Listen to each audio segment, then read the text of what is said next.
నందమూరి తారక రామారావు గారి 28వ వర్ధంతి సందర్భంగా ఇక్కడ స్థానిక మాజీ కార్పొరేటర్ కాజా సూర్యనారాయణ గారికి, అదేవిధంగా ఎన్టీ రామారావు గారి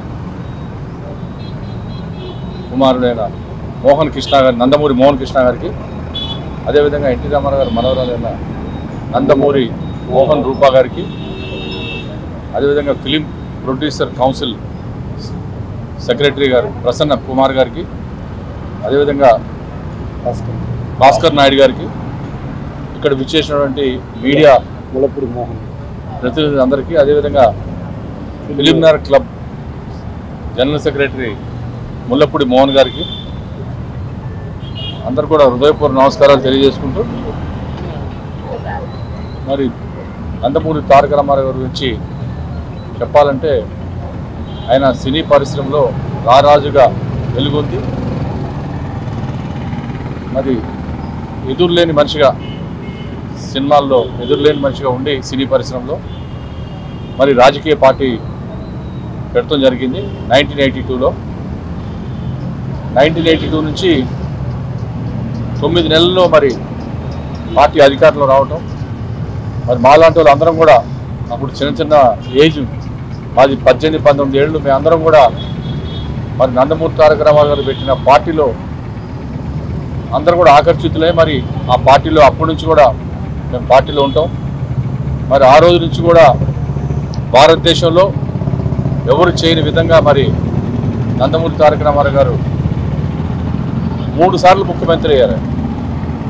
3 సార్లు ముఖ్యమంత్రిగా ఉండి మరి ఆంధ్రప్రదేశ్కి, మరి దేశానికి ఎంతో సేవ చేయటం, మరి ఆ రోజుల్లోనే భారతదేశంలో ఒక నేషనల్ ఫ్రంట్ లాగా చైర్మన్గా ఉంటాం. ఇవన్నీ కూడా రాజకీయాల్లో ఏది చేసినా కానీ ఇవాళ వరకు కూడా నందమూరి తారక రామారావు గారిని ఎవ్వరు కూడా, తెలుగు జాతి, తెలుగు వారు ఉన్నంత వరకు ప్రపంచంలో నందమూరి తారక రామారావు గారిని ఇప్పుడు కూడా మరి ఇవాళ 28వ వర్ధంతి సందర్భంగా కూడా ఎవరు మర్చిపోలేదు. వాళ్ళు అందరూ కూడా ఆశ్చర్యపోతున్నారు. ఇంతకుముందే సూర్యనారాయణ గారు వచ్చారు, 28 ఏళ్ళు అయింది అప్పుడే అంటున్నారు. అంటే 28 ఏళ్ళు కాదు, 100 ఏళ్ళైనా సరే ఎన్టీ రామారావు గారిని ఎవరు కూడా మర్చిపోరు, తెలుగు జాతి ఉన్నంత వరకు కూడా మర్చిపోరు అని చెప్తాం. మరి ఆయన ఒక క్రమశిక్షణ అనేది ఎన్టీ రామారావు గారు చూసే మేము అందరం కూడా నేర్చుకున్నాం. క్రమశిక్షణ అనేది ఎప్పుడు కూడా ప్రజల గురించి ఏదో చేయాలి, ప్రజలకి 2 పూటలు మరి కూడు గుడ్డ నీడ అనేది ఆయన తీసుకొచ్చింది. ఇవాళ వరకు కూడా ఒక దేశంలో ఆయన స్కీమ్లే మరి ఇవాళ వరకు కూడా అయ్యే స్కీములు కంటిన్యూ అవుతుంది కూడా మేమందరం కూడా చాలా సంతోషంగా ఉంది. మరి ఇట్లాంటి మహానుభావుడికి మనం ఎప్పుడు కూడా ప్రతి సంవత్సరం మరి జయంతి కానీ వర్ధంతి కానీ మేము తప్పకుండా ఇట్లాంటి కార్యక్రమాలు చేయాలని చెప్పి డిసైడ్ చేసుకున్నాం.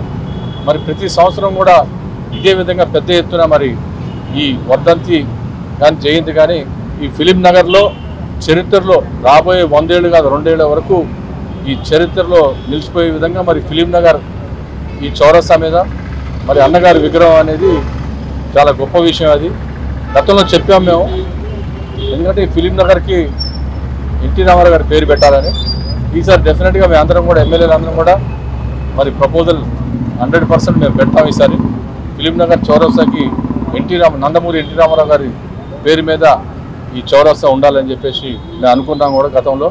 ఇప్పుడున్న ఇండస్ట్రీని అందరం కూడా, పెద్దలందరూ కూడా కలిసి, మరి కాజా సూర్యనారాయణ గారు కూడా ఇక్కడ ఉన్నారు, అందరం కూడా కలిసి ఈ ప్రపోజల్ మరి అఫీషియల్గానే మేము అందరం కూడా మరి ఈ ఉన్న ప్రభుత్వాన్ని మేము ఇక్కడ ఫిలిం నగర్ చౌరస్తాని ఎన్టీఆర్ చౌరస్తాగా నామకరణం చేయాలని చెప్పేసి మేము అందరం కూడా కోరుకుంటూ, మరి రాబోయే రోజుల్లో ఇదే విధంగా, ఎందుకంటే ఈ ఎన్టీ రామారావు గారి వల్ల ఆ రోజుల్లో ఎంతోమంది రాజకీయ నాయకులు కానీ, ఎంతోమంది రకరకాలుగా మరి మన దేశమే కాదు ప్రపంచం నలుమూల నుంచి కూడా మరి నందమూరి తారక రామారావు గారు అంటే ఇవాళ మనం ఇక్కడ చూస్తున్నాం. వాళ్ళ 28 సంవత్సరాలైనా కానీ ఆయన గుండెల్లో ప్రతి ఒక్క గుండెల్లో, పేదవారి గుండెల్లో, అందరి గుండెల్లో మరి ఎన్టీ రామారావు గారు ఉండటం అనేది చాలా గొప్ప విషయం.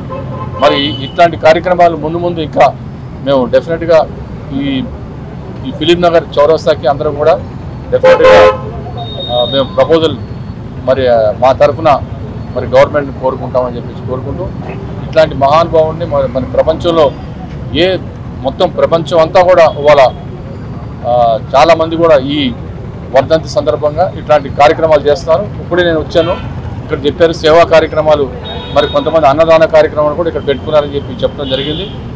అట్లాంటి వాళ్ళందరినీ కూడా మేము ఎప్పుడు కూడా గుర్తుపెట్టుకుని వాళ్ళని మా దగ్గరికి ఏ సాయం వచ్చినా కానీ మేము డెఫినెట్గా చేస్తానని చెప్పి కోరుకుంటూ, నేను వేరే పొలిటికల్ పార్టీ అంటే అన్నగారు తెలుగుదేశం అయినా కానీ నేను ఇవాళ బీఆర్ఎస్ పార్టీలు ఉన్నాను.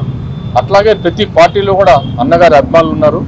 ప్రతి సంవత్సరం కూడా మరి అన్ని పార్టీలు కూడా వాళ్ళ అన్నగారి ప్రతి ఒక్కరు కూడా కాంగ్రెస్ కానీ బీజేపీ కానీ అన్ని పార్టీలు కూడా అన్నగారిని గుర్తుపెట్టుకుని మరి వాళ్ళ అన్నగారిని ఇదే విధంగా స్మరించుకొని ఈ వర్ధంతి కార్యక్రమానికి ఇక్కడ వచ్చిన పెద్దలందరూ కూడా మరి ధన్యవాదాలు తెలియజేసుకుంటూ సెలవు తీసుకుంటాం.